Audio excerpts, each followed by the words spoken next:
Hey, Dawn here with Bit by Bit Bodyworks. What I've got for you today is a little play for the shoulders. So you're gonna either need two beach towels, two yoga mats, two yoga blankets. I've got a felt pad and a spinal strip works as well. And you're gonna construct this little upside down T setup. So the size of your roll is gonna depend on the suppleness you have through your rib cage and the tissue of your torso and your shoulders. And it's going to come across your mat. You're going to come back down onto it so that the bottom of your shoulder blades are touching it. And then you're going to place your other prop along your spine. So if you were using bath towels or yoga blankets, you could get them into position and then lay over them. And what you'll find is your shoulder blades kind of fall into this pocket, these pockets created by this T setup. And the first thing you want to do is just take a few breaths. Allow your pelvis and your rib cage and your skull to settle onto the support that's underneath you. And as we move, you're going to be curious as to the quality of tension in your face and in your eyes and in your jaw. You're going to be curious about how much weight is in your pelvis and the quality of that weight, how it's distributed. You're going to be curious about the weight of your rib cage on the roll and your spine on the strip and your head on the strip. And as we're doing what we're doing with the arms, that those things are staying unchanged for this first bit. So you're going to take your press foam block and we're going to place it between our forearms. Okay, and the first thing we're going to do is we're going to play with just simply drawing some figure eights, and you're going to feel yourself moving, your rib cage moving side to side on that whatever support is underneath you. So the arms are moving as the arm reaches across the midline, the rib cage is following. You might notice that it's just your rib cage moving. You might notice that your rib cage is moving, but also your pelvis is moving. I'm going to invite you for a few here to make the range such that your pelvis does go with your rib cage. So you'll feel weight shifting side to side, right from your shoulders to your hips, if you will. Okay, and then you're going to just rest in center there for a second. And then we're going to take that block and we're going to bend the elbows. So now we're going to draw little figure eights with our elbows, but the range is going to be much smaller because we're just looking to move the arm in the arm socket, but not wanting to move the rib cage or the pelvis.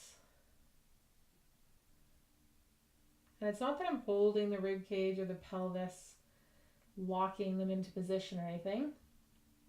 I'm just moving in a range with my arms that my rib cage and my hips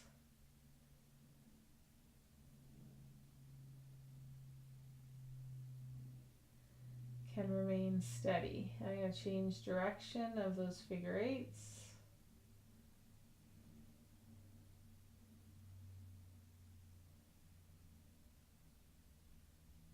And you might be starting to feel some muscles, itty bitty muscles in those shoulders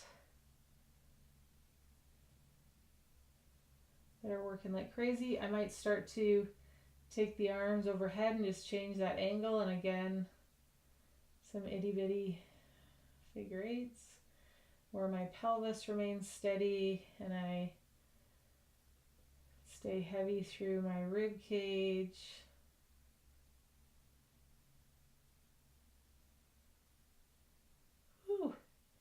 Again, feeling those shoulders work.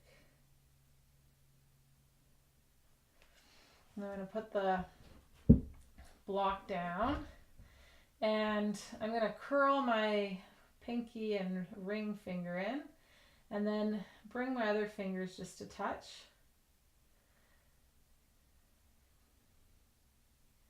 And I'm just going to start to take my arms overhead.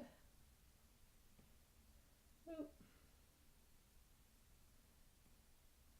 I'm going to change that up. I'm going to them a little bit close to the wall. So I'm going to bend my elbow and then arc my fingers towards the floor.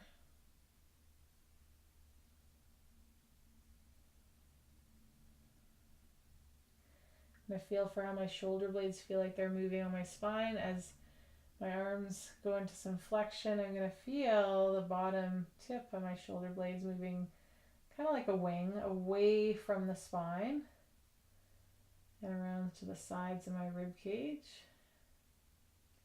I don't want to hold the shoulder blades in one place here.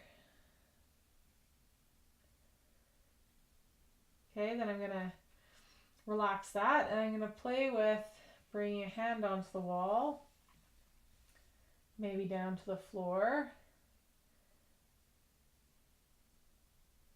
and see if I can maintain connection and the same weight onto that pad as I do. I might play with changing my finger position on the wall.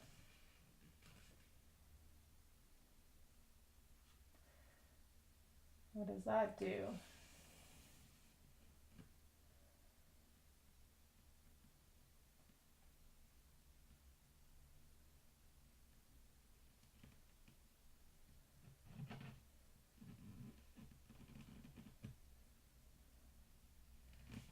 Sliding down then at the elbow.